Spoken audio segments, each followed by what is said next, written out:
Sarah Martinez had always known she belonged in the sky. As a little girl growing up near Peterson Air Force Base in Colorado Springs, she would spend hours lying in the grass, watching military aircraft soar overhead. The thunderous roar of engines would make her heart race with excitement, while other children covered their ears and ran inside. Her father, Miguel Martinez, worked as a mechanic at the base. He would come home with grease under his fingernails and stories of the magnificent machines he helped maintain. Sarah hung on every word, asking endless questions about how planes worked, why some were faster than others, and what it felt like to fly them. Miguel would smile and ruffle her dark hair, never imagining that his daughter's curiosity would one day take her places he had only dreamed of. Sarah's mother, Carmen, had different plans for her daughter. She wanted Sarah to become a teacher or maybe a nurse, something safe and respectable for a young woman. The idea of her precious daughter working around dangerous military equipment made Carmen's stomach turn with worry. But Sarah's determination was stronger than her mother's fears. In high school, Sarah excelled in mathematics and physics, while her classmates struggled with basic equations. Her teachers noticed her natural aptitude for understanding complex mechanical systems. When the school guidance counselor suggested she consider engineering, Sarah's eyes lit up with possibility. But deep in her heart, she knew engineering wasn't enough. She wanted to fly. The first time Sarah mentioned joining the Air Force, the dinner table went completely silent. Her father stopped chewing his food and her mother's fork clattered against her plate. Carmen shook her head vigorously, speaking rapidly in Spanish about how dangerous it was, how women didn't belong in such places, and how Sarah needed to think about having a family someday. But Miguel surprised everyone. After a long moment of silence, he looked at his daughter with pride shining in his eyes. He had seen female pilots on the base, strong women who commanded respect from everyone around them. If his Sarah had the same fire in her eyes that he saw in those women, maybe she could make it too. The road to becoming a pilot wasn't easy for anyone, but it was especially challenging for women in the early 2000s. When Sarah arrived at the Air Force Academy, she was one of only a handful of women in her class who expressed interest in becoming pilots. The male cadets looked at her with mixture of curiosity and skepticism. Some whispered that she was just there to find a husband, while others bet she wouldn't last through basic training. Sarah proved them wrong from day one. While other cadets struggled with the physical demands of training, she pushed herself harder than anyone else. When they had to carry heavy equipment across muddy fields, Sarah gritted her teeth and kept pace with the strongest men in her unit. When they had to memorize complex flight manuals, she stayed up late into the night, making sure she knew every detail by heart. Her flight instructor, Captain James Harrison, was known for being particularly tough on female cadets. He believed that women didn't have the physical strength or mental toughness needed to handle military aircraft. During Sarah's first few flights in the small training planes, Harrison criticized everything she did. Her turns were too slow, her landings too gentle, her radio communications too soft. Other female cadets had cracked under Harrison's pressure, requesting different instructors or even changing their career paths entirely. But Sarah refused to give up. She practiced emergency procedures until she could perform them in her sleep. She studied weather patterns and navigation charts until her eyes burned. Most importantly, she learned to trust her instincts in the cockpit. The turning point came during a routine training flight when Harrison deliberately created an emergency scenario. He shut down one of the engines while they were flying over mountainous terrain, expecting Sarah to panic and call for help immediately. Instead, she calmly went through the emergency checklist, found a suitable landing area, and brought the plane down safely without any assistance from the control tower. Harrison stared at her in amazement as they sat in the cockpit after landing. No cadet had ever handled that particular emergency scenario so smoothly on their first attempt. He realized that he had been wrong about Sarah's capabilities, and for the first time since she had started training, he gave her a genuine compliment. Word of Sarah's exceptional flying skills began to spread throughout the academy. Other instructors started paying attention to the young woman who could handle aircraft like she had been born to fly. Her grades in flight training were consistently among the highest in her class, and her ability to stay calm under pressure impressed everyone who worked with her. But success in training didn't protect Sarah from the ongoing skepticism of many of her male peers. In the dormitories and dining halls, she still heard whispered comments about women pilots being a liability in combat situations. Some cadets joked that she would probably cry the first time she had to fly in dangerous conditions. Others suggested that she was only succeeding because the instructors were going easy on her. Sarah learned to ignore the comments and focus on her goals. She knew that proving herself would require more than just good grades and smooth landings. She would need to demonstrate her skills in real-world situations where lives depended on her ability to make split-second decisions. The opportunity to do that would come sooner than she expected. As graduation approached, Sarah faced the biggest decision of her military career. She could choose to fly transport planes, which was considered safer and more appropriate for women, or she could request assignment to tactical aircraft, which would put her on the front lines of military operations. Her family urged her to choose the safer option, but Sarah knew that wouldn't satisfy her desire to push the boundaries of what women could achieve in aviation.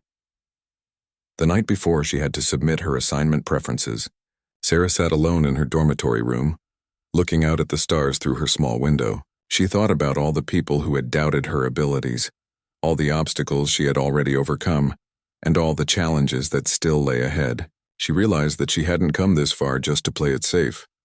The next morning, Sarah walked into the assignment office with her head held high and requested placement in the C-130 Hercules program. The C-130 was a massive military transport aircraft known for its ability to operate in extremely challenging conditions.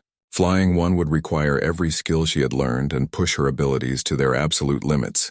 It was exactly the challenge she had been preparing for her entire life. The C-130 training facility at Little Rock Air Force Base felt like a completely different world from the academy. The massive hangar housed several of the enormous aircraft, each one standing 4 stories tall with a wingspan that seemed to stretch forever. Sarah had seen pictures of C-130s before, but standing next to one for the first time made her feel incredibly small and incredibly excited at the same time.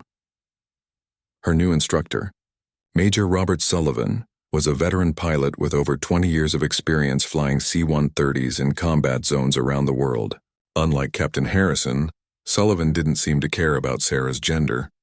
He was only interested in whether she could handle the enormous responsibility of commanding one of the Air Force's most important transport aircraft. The first thing Sullivan taught Sarah was that flying a C-130 was nothing like flying the small training planes she was used to.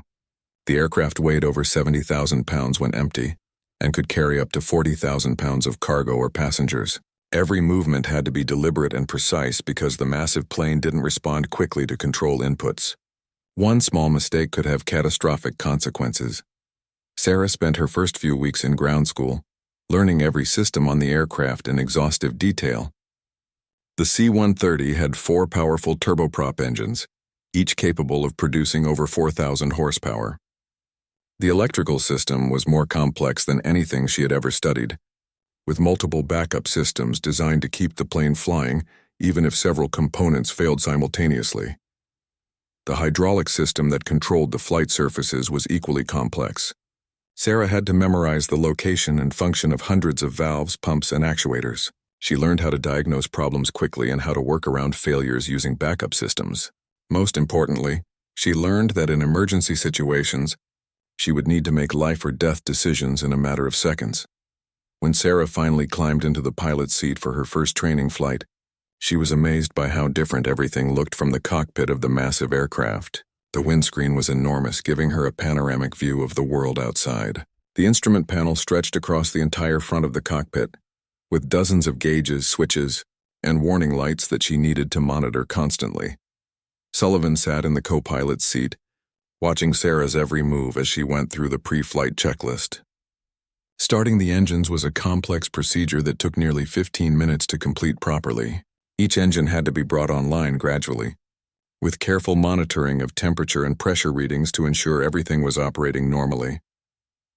The first time Sarah felt the power of 4 C-130 engines at full throttle, she understood why these aircraft had such legendary reputations. The plane accelerated slowly but steadily down the runway, building momentum like a freight train. When she pulled back on the controls and felt the enormous aircraft lift off the ground, she experienced a rush of adrenaline unlike anything she had ever felt before. Flying the C-130 required a completely different set of skills than Sarah had learned in smaller aircraft. The plane was stable and forgiving in normal flight conditions, but it demanded constant attention and respect. She had to learn to think several steps ahead, anticipating how weather conditions, weight distribution, and altitude changes would affect the aircraft's performance. Sullivan pushed Sarah through increasingly challenging training scenarios. They practiced flying in severe weather conditions, simulating what it would be like to navigate through thunderstorms and ice clouds. They practiced emergency landings on short, unprepared airstrips, which was one of the C-130's most important capabilities. Most challenging of all, they practiced flying with multiple system failures, forcing Sarah to work with degraded equipment while maintaining control of the aircraft. After 3 months of intensive training, Sarah was ready for her check ride, the final test that would determine whether she qualified to command a C-130. The examining pilot was Colonel Patricia Williams, one of the few female pilots who had achieved senior rank in the Air Force transport community. Colonel Williams had a reputation for being absolutely ruthless during check rides, failing candidates who made even minor mistakes. The check ride began with an extensive oral examination covering every aspect of C-130 operations. Colonel Williams asked detailed questions about emergency procedures, weight and balance calculations, and international flight regulations. Sarah answered each question confidently, drawing on months of intensive study and practical experience. The flight portion of the check ride was even more challenging. Colonel Williams simulated a series of emergencies that would test every skill Sarah had learned. During takeoff, she simulated an engine failure, forcing Sarah to abort the takeoff and bring the massive aircraft to a stop within the remaining runway distance. Later in the flight, she simulated a hydraulic failure that made the controls much heavier and less responsive.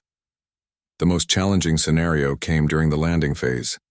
Colonel Williams simulated a complete electrical failure, which meant Sarah had to land the aircraft using only basic instruments and manual control of the flight surfaces.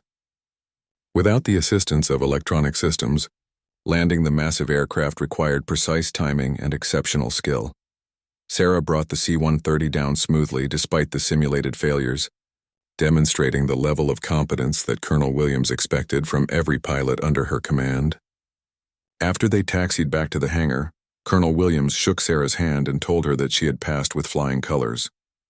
Sarah was now qualified to command a C-130 Hercules as an aircraft commander. Her first assignment was with the 374th Airlift Wing at Yokota Air Base in Japan. The unit was responsible for providing airlift support throughout the Pacific region, flying missions to remote bases and disaster areas where few other aircraft could operate safely. It was exactly the kind of challenging assignment that Sarah had hoped for. When Sarah arrived at Yokota, she found herself assigned to a crew that had been working together for several years. The co-pilot, Lieutenant Mark Thompson, was initially skeptical about working with a female aircraft commander. He had never flown with a woman pilot before and wasn't sure what to expect.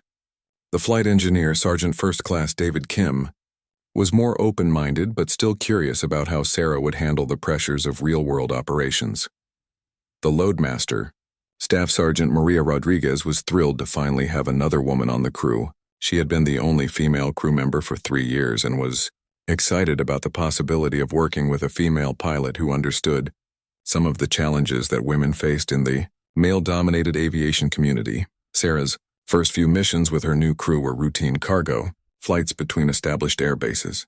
These flights gave her the opportunity to learn the unique characteristics of her assigned aircraft and to build trust with her crew members. Each C-130 had its own personality, with minor differences in how the engines performed and how the controls responded. Learning these characteristics was essential for safe and efficient operations. The crew quickly realized that Sarah was an exceptional pilot who commanded respect through her competence and professionalism rather than through intimidation or rank. She listened to input from all crew members and made decisions based on safety and mission requirements rather than ego or politics. Thompson's initial skepticism quickly turned to admiration as he watched Sarah handle increasingly challenging flying conditions. With skill and confidence, the real test of Sarah's abilities came during her first mission to a forward operating base in Afghanistan. The flight would require landing on a short, unpaved airstrip in mountainous terrain, while carrying a full load of supplies for troops stationed at a remote outpost. Weather conditions were forecast to be marginal, with low clouds and gusty winds that would make the approach particularly challenging. As Sarah prepared for the mission, she could feel the eyes of other pilots watching her closely. This would be her first real test in a combat environment, and everyone was curious to see how the new female aircraft commander would perform under pressure. The stakes couldn't have been higher. The mission briefing room at Yokota Air Base buzzed with nervous energy as Sarah and her crew prepared for their deployment to Afghanistan. Intelligence officers spread maps across the large table, pointing out potential threats and safe corridors for their upcoming flights. The mountainous terrain of Afghanistan presented unique challenges that could test even the most experienced C-130 crews. Colonel Michael Barrett, the squadron commander, called Sarah into his office after the briefing.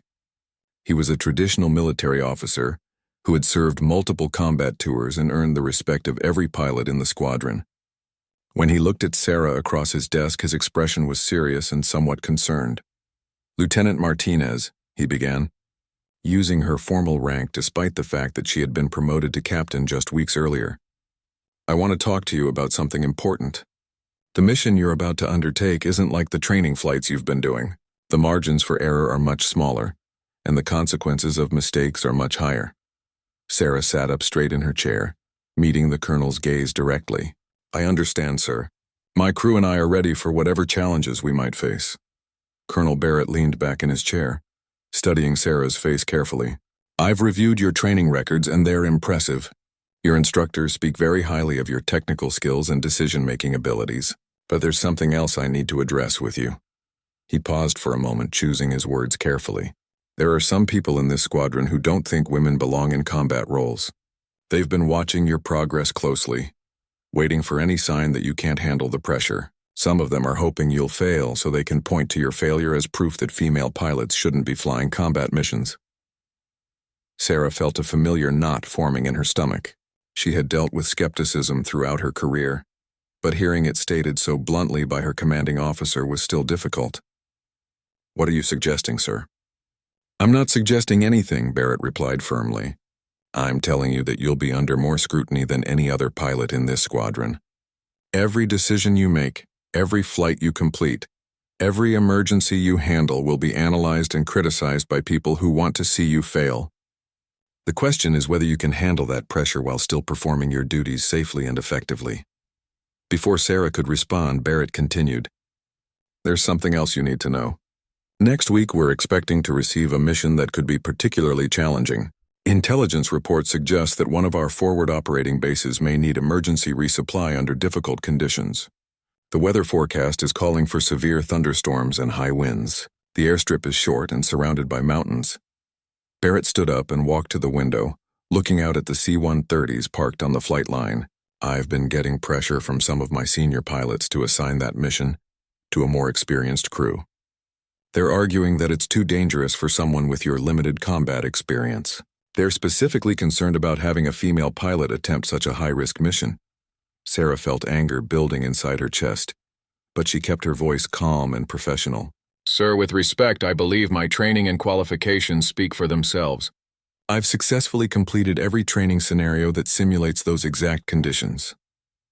"I know you have," Barrett said, turning back to face her, "and that's why I'm planning to assign the mission to your crew despite the objections. But I want you to understand what you're up against. If this mission goes badly, if there's even a minor incident, there will be people ready to blame it on your gender rather than on the inherent risks of the operation." The weight of Barrett's words settled heavily on Sarah's shoulders. She realized that she wasn't just flying for herself or even for her crew. She was flying for every woman who might want to become a military pilot in the future. Success would open doors, but failure could close them for a generation. Over the next few days, Sarah threw herself into mission preparation with an intensity that impressed even her most demanding instructors. She studied detailed maps of the Afghan terrain, memorizing the location of every mountain peak and valley that could affect her approach to the target airstrip. She reviewed weather patterns and learned to recognize the signs of the dangerous thunderstorms that frequently developed in the mountainous regions.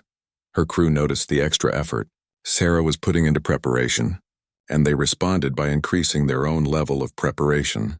Lieutenant Thompson spent hours reviewing emergency procedures and backup plans for various scenarios they might encounter. Sergeant Kim studied the aircraft's maintenance records in detail, making sure every system was operating at peak efficiency. Staff Sergeant Rodriguez carefully planned the loading and securing of cargo to ensure optimal weight distribution. The night before their deployment, Sarah's crew gathered in the squadron's ready room to go over their mission plans one final time. The room was empty except for the 5 crew members, giving them privacy to discuss their concerns and strategies without outside pressure. "Captain," Thompson said, using Sarah's correct rank this time, "we all know there's going to be extra attention on this deployment. Some people are expecting us to fail, and others are hoping we'll succeed. I want you to know that this crew has complete confidence in your abilities." Kim nodded in agreement. "We've been flying together for 3 months now, and I've never seen a pilot who prepares more thoroughly or makes better decisions under pressure. Whatever challenges we face over there, we'll handle them together." Rodriguez added her own thoughts. "There are people back here who think women can't handle combat operations. Every successful mission we complete proves them wrong. Every safe landing shows that competence matters more than gender." Sarah felt a surge of gratitude for her crew's support, but she also felt the enormous responsibility that came with it. These people were trusting her with their lives, and she was determined not to let them down. The following morning, their C-130 took off from Yokota Air Base, loaded with supplies and equipment for troops stationed at various bases throughout Afghanistan. The flight across the Pacific and through several refueling stops would take nearly 20 hours, giving Sarah and her crew plenty of time to mentally prepare for the challenges ahead. As they flew over the vast expanse of the Pacific Ocean, Sarah reflected on the journey that had brought her to this point.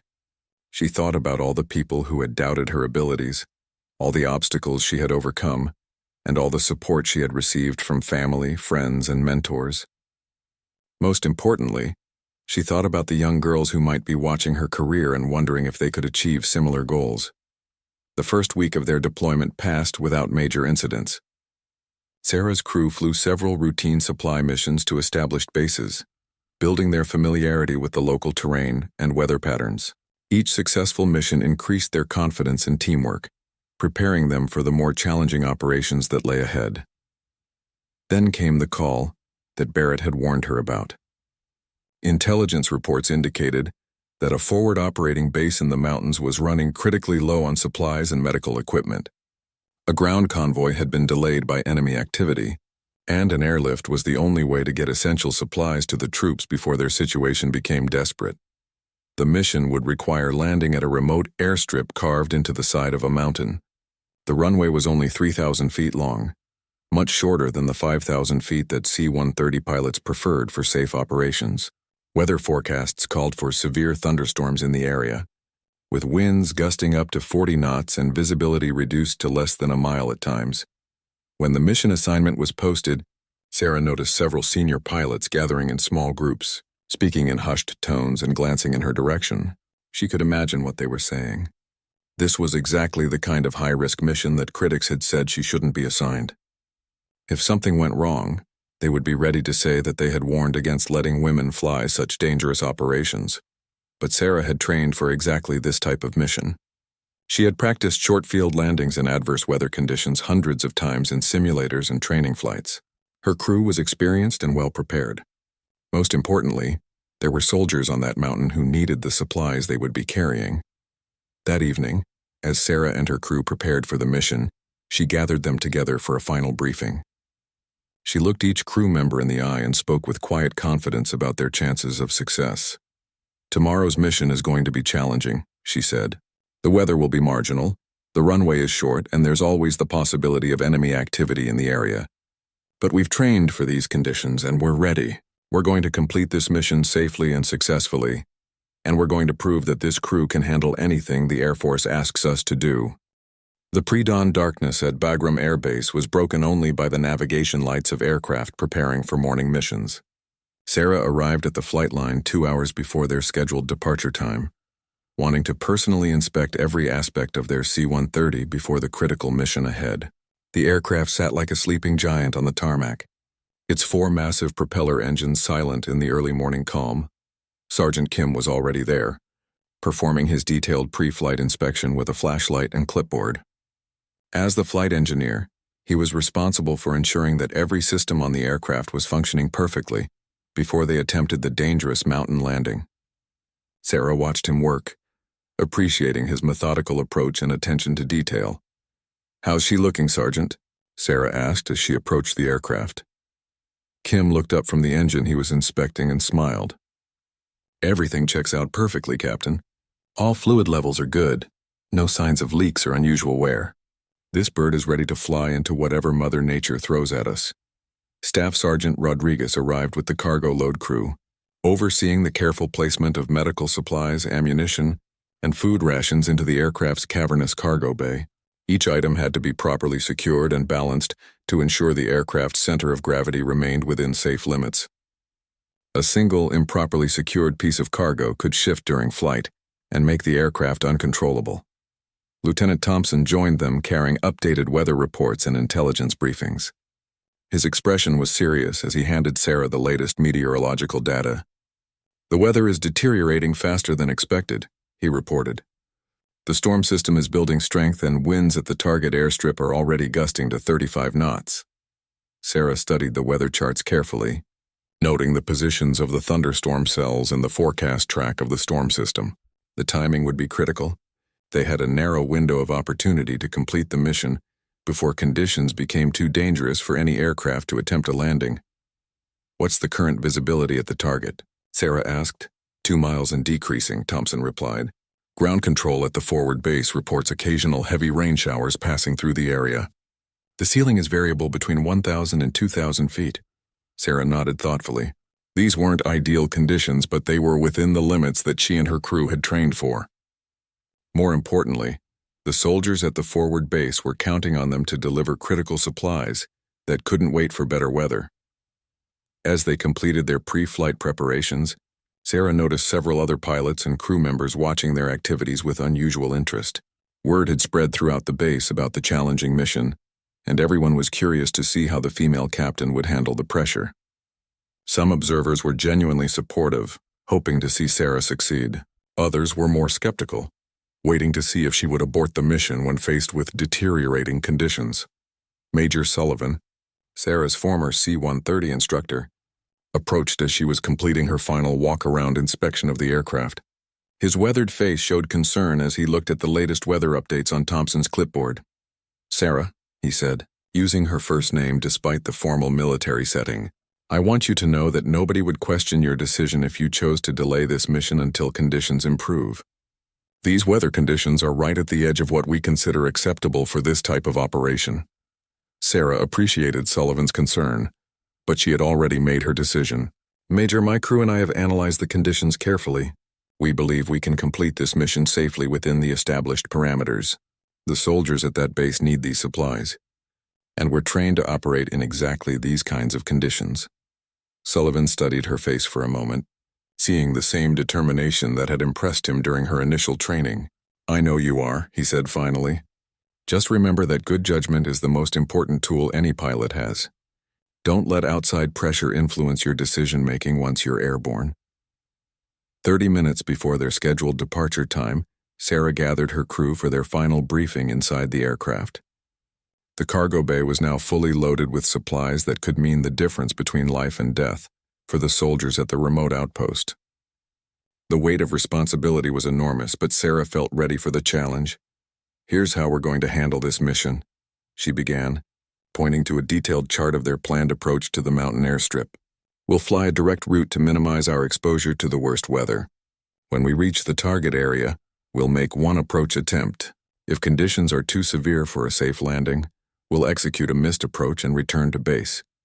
She looked each crew member in the eye to ensure they understood the plan. "Our primary concern is bringing everyone home safely. The mission is important, but it's not worth risking our lives if conditions deteriorate beyond safe limits." Thompson nodded in agreement. "What are our decision criteria for the approach?" "Visibility must be at least 1 mile, winds can't exceed 40 knots, and we need at least a 500-foot ceiling for the approach," Sarah replied. "If any of those parameters are exceeded, we abort immediately." Kim raised his hand with a technical question. "Captain, what's our backup plan if we encounter icing conditions during the approach?" "We have full anti-ice capability and I've calculated our power settings for approach with ice accumulation," Sarah answered.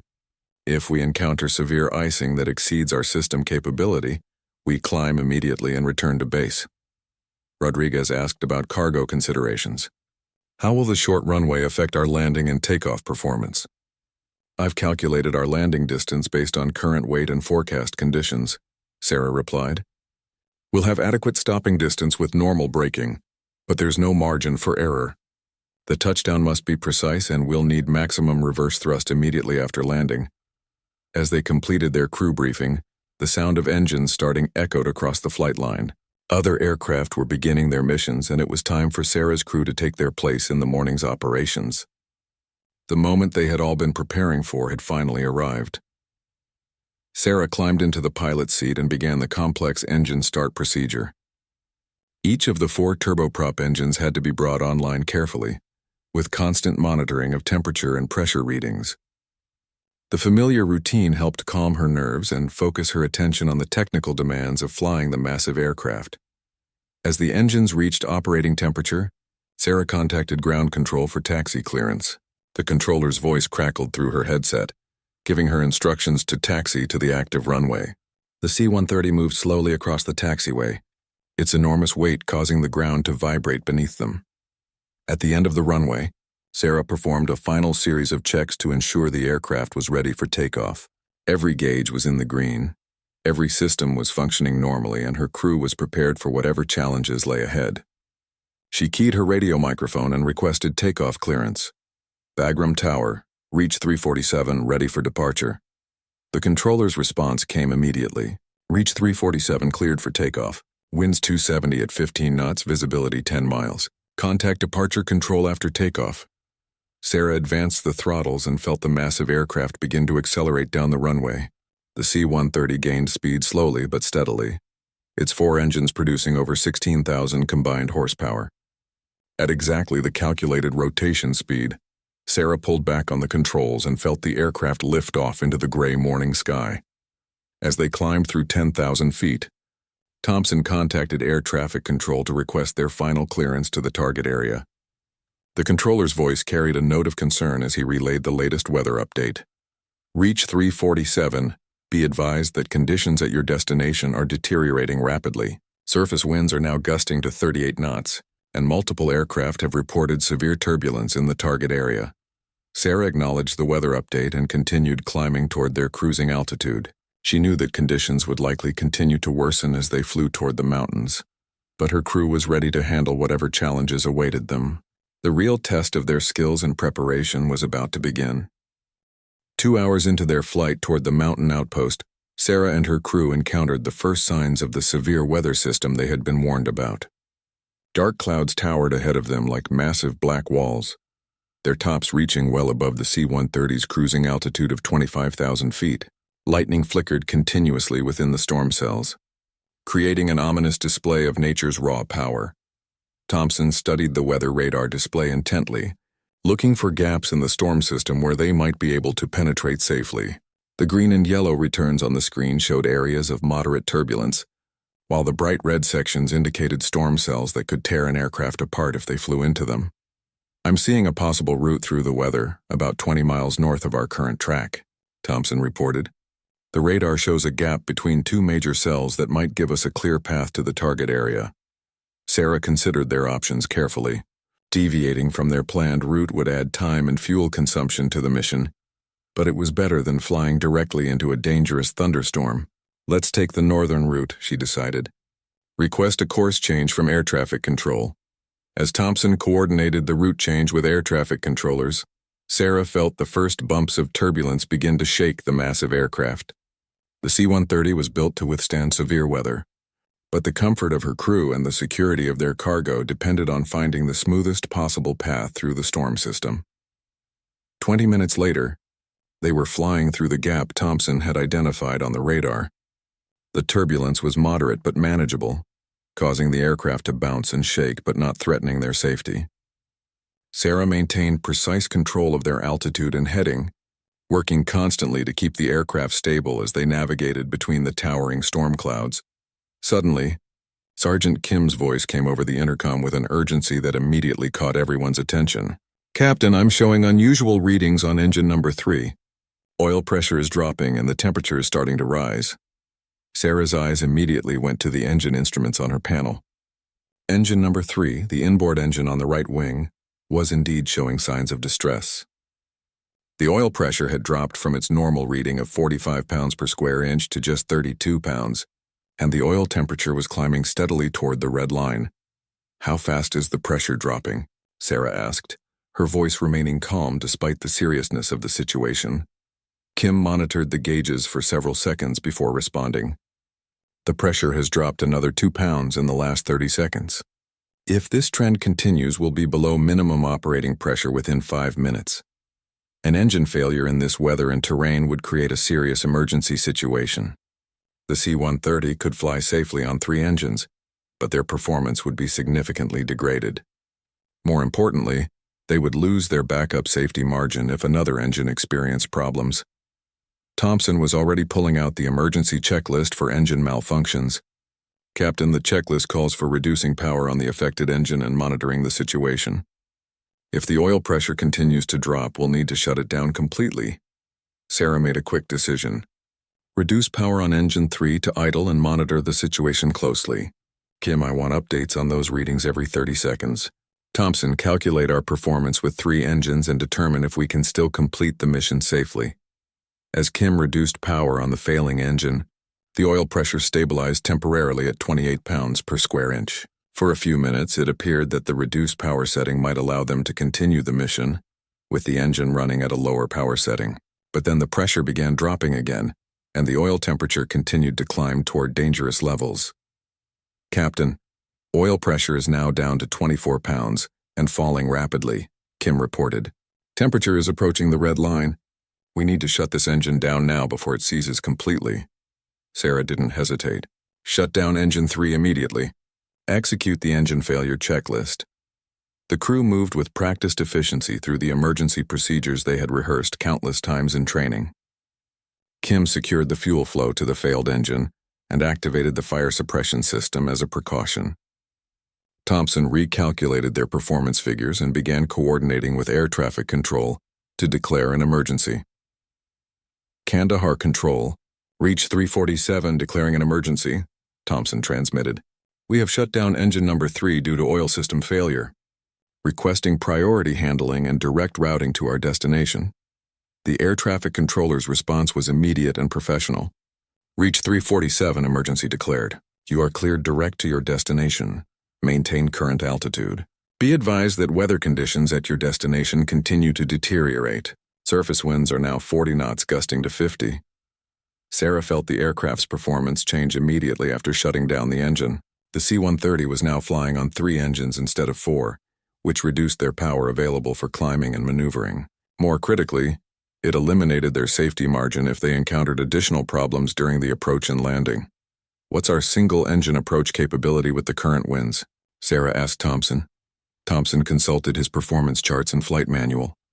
"With current weight and wind conditions, we're right at the edge of our single-engine approach limits. If we lose another engine during the approach, we won't have enough power to execute a missed approach safely." The situation was becoming increasingly serious. They were flying through severe weather with a failed engine, approaching a short mountain airstrip in high winds. Any additional malfunction could turn their emergency into a catastrophe.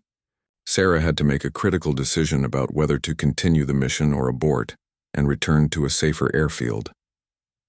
Rodriguez spoke up from her position in the cargo bay. "Captain, I've been monitoring the radio chatter from the ground troops. They're reporting that they're under sporadic enemy fire and desperately need the medical supplies we're carrying. 3 soldiers were wounded in yesterday's fighting, and they need surgical supplies that we have on board." The weight of command pressed heavily on Sarah's shoulders. The soldiers at the outpost were counting on her crew to deliver supplies that could save lives. But she also had a responsibility to protect her own crew from unnecessary risks. Military aviation always involved balancing mission requirements against safety considerations. "Kim, give me a complete status report on our remaining engines," Sarah ordered. Kim scanned his instruments carefully before responding. Engines 1, 2, and 4 are all operating normally. Oil pressures are good, temperatures are stable, and there are no warning lights or unusual indications. The aircraft is flying normally on 3 engines. Sarah made her decision. We're going to continue the mission, but we're going to be extra careful with our approach planning. Thompson, I want you to calculate our exact approach speeds and power settings for 3-engine operation. If anything else goes wrong during the approach, we abort immediately.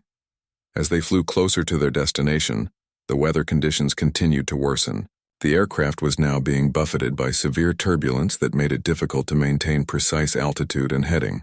Rain began pelting the windscreen, reducing visibility and adding another layer of complexity to their approach planning. 20 minutes from their destination, they received an updated weather report that made Sarah's heart sink. Reach 347. Current conditions at your destination are winds 150 degrees at 42 knots gusting to 55. Visibility 1 mile in heavy rain. Ceiling 800 feet broken. The wind conditions were now beyond the normal operating limits for C-130 operations, especially with a failed engine. Landing in such conditions would require exceptional skill and a significant amount of luck. Sarah knew that many pilots would turn around at this point and declare the mission impossible. But as she considered their options, Rodriguez's voice came over the intercom again. Captain, I'm getting another update from the ground. One of the wounded soldiers is losing a lot of blood, and they don't have the plasma they need to stabilize him. If we don't get there soon, he might not make it. Sarah closed her eyes for a moment and thought about all the training she had received, all the people who had doubted her abilities, and all the young women who might be inspired by her actions. This was exactly the kind of situation where her skills and determination would be tested to their absolute limits. We're going to attempt the approach, she announced to her crew. Everyone needs to be at the top of their game. Kim, I need you monitoring every system continuously. Thompson, call out any deviations from our planned approach parameters. Rodriguez, make sure everything in the cargo bay is secured for a rough landing. As they began their descent toward the mountain airstrip, Sarah could see the peaks emerging from the clouds around them. The terrain was unforgiving, with sheer rock faces and narrow valleys that left no room for error. One mistake could send them crashing into the mountainside with no chance of survival. As Sarah began the approach to the mountain airstrip, the full magnitude of their challenge became clear. Through the rain-streaked windscreen, she could see the runway carved into the mountainside like a narrow scar in the rocky terrain. The approach path required flying down a valley with steep walls on both sides, leaving no room for error in lateral positioning. The crosswinds were stronger than anything Sarah had experienced in training. The C-130 was being pushed sideways by gusts that felt like invisible hands trying to throw them into the mountainside. With only 3 engines operating, she had limited power available to correct for wind drift, making precise control even more critical. Airspeed 140 knots, on glide path, Thompson called out, monitoring their approach parameters closely. The rain was now so heavy that the windscreen wipers could barely keep up, creating a rhythmic beating sound that added to the tension in the cockpit. Wind check, Sarah requested from the ground controller at the outpost. Reach 347. Current winds 062 at 45 knots gusting to 58. Runway 06.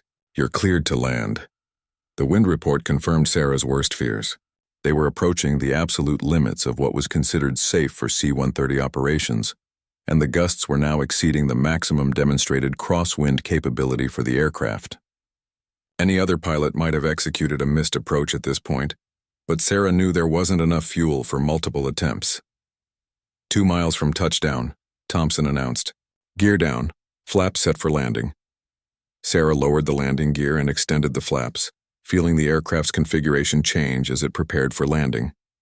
The C-130 now felt heavier and less responsive, requiring larger control inputs to maintain their approach path through the turbulent air. Suddenly, Kim's voice came over the intercom with alarming news. Captain, engine number 2 is showing fluctuating oil pressure. It's not failing like engine 3 did, but the readings are unstable. Sarah's heart rate increased as she processed this information. Losing a second engine during the approach would be catastrophic. They wouldn't have enough power to maintain controlled flight, and a missed approach would be impossible. They would have to land immediately, regardless of conditions. How bad are the fluctuations? Sarah asked, trying to keep her voice calm. Pressure is varying between 38 and 45 pounds per square inch, Kim reported. Still within operating limits, but definitely not normal.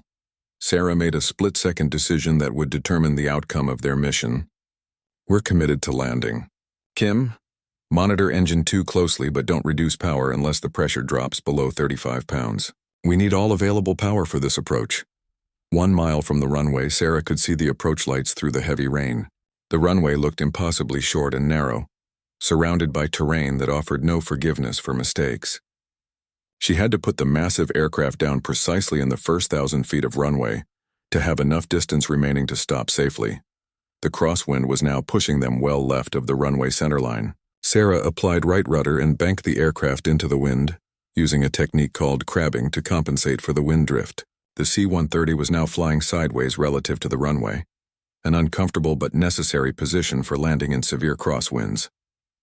500 feet above touchdown, Thompson called out. Sink rate 800 feet per minute. Airspeed 135 knots. Sarah could see soldiers on the ground near the runway, some of them waving as they recognized the approaching aircraft. These were the people who needed the medical supplies in her cargo bay, the wounded soldiers whose lives depended on her ability to land safely in impossible conditions. At 200 feet above the runway, Sarah began the most critical phase of the landing. She had to straighten the aircraft's alignment with the runway, while simultaneously compensating for the crosswind and maintaining precise control of their descent rate. It was a maneuver that required split-second timing and exceptional skill. 100 feet, Thompson announced. Winds now gusting to 62 knots. The wind gust hit them just as Sarah was making her final alignment correction. The C-130 was pushed violently to the left, threatening to carry them off the runway and into the rocky terrain beyond. Sarah applied maximum right rudder and banked the aircraft steeply to counteract the wind, fighting to keep them aligned with the runway centerline. 50 feet, sink rate 600 feet per minute, Thompson called out, his voice tense with concentration. Sarah could see individual rocks and boulders in the terrain beside the runway. The margin for error had shrunk to mere feet. One more severe wind gust could push them beyond the point where recovery was possible. But she maintained her focus on the runway threshold, trusting her training and instincts to guide the massive aircraft to safety. At the moment of touchdown, everything happened simultaneously. The main landing gear struck the runway with tremendous force, causing the entire aircraft to shudder and bounce. Sarah immediately deployed the thrust reversers on the 3 operating engines and applied maximum braking pressure to the wheels. The C-130 decelerated rapidly, but the wet runway and strong tailwind component were working against them. Sarah could see the end of the runway approaching much faster than she had calculated. With only 3,000 feet of runway available, every foot of stopping distance was critical. Engine 2 oil pressure just dropped to 32 pounds. Kim reported over the sound of the thrust reversers and braking systems. Sarah didn't respond to the engine problem, because all of her attention was focused on stopping the aircraft before they ran out of runway. The end of the runway was now clearly visible through the windscreen, marked by a steep drop-off into a rocky ravine. If they couldn't stop in time, the results would be catastrophic. With 500 feet of runway remaining, the C-130 finally came to a complete stop.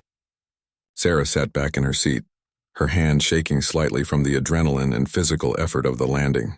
They had made it safely to the ground despite conditions that would have challenged even the most experienced pilots. "Outstanding job, Captain," Thompson said, genuine admiration in his voice.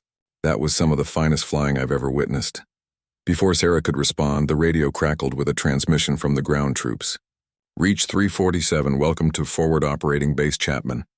We've got vehicles standing by to unload your cargo.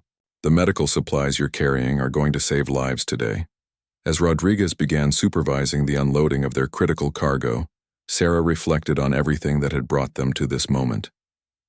She had successfully completed one of the most challenging missions of her career, despite equipment failures, severe weather, and conditions that pushed both her aircraft and her crew to their absolute limits. Later that evening, after they had returned safely to their base, Sarah received a phone call from Colonel Barrett. Word of their successful mission had already reached squadron headquarters, along with reports of the exceptional airmanship she had displayed during the emergency landing. "Captain Martinez," Barrett said, "I want you to know that your performance today has impressed everyone in this command. You handled an impossible situation with skill and courage that reflects the very best traditions of military aviation. More importantly, you proved that competence and determination matter more than anything else in this profession. Barrett paused for a moment before continuing. There were people who doubted whether you could handle this kind of pressure. After today, those doubts have been permanently put to rest. You've earned the respect of every pilot in this squadron, and you've opened doors for other women who want to follow in your footsteps. As Sarah hung up the phone, she thought about all the young girls who might hear about her mission and dream of becoming pilots themselves. She had proven that with enough preparation, skill, and determination, any obstacle could be overcome. The mockery and doubt she had faced throughout her career had only made her stronger and more determined to succeed. The wounded soldier whose life had been saved by the medical supplies they delivered made a full recovery. The successful mission became a turning point in how female pilots were perceived throughout the Air Force. Sarah's name became synonymous with exceptional airmanship and courage under pressure. Years later, when Sarah had achieved the rank of colonel and was commanding her own squadron, she would often tell young pilots about the importance of preparation, teamwork, and never giving up in the face of adversity. The lesson she had learned that day in the mountains of Afghanistan, that competence and character matter more than gender or background, became the foundation of her leadership philosophy. The smoking C-130 that had landed safely, despite impossible odds, became a symbol of what could be achieved when skill, determination, and courage came together in the face of overwhelming challenges. Sarah Martinez had proven her critics wrong in the most dramatic way possible, and in doing so, she had changed the course of military aviation history forever.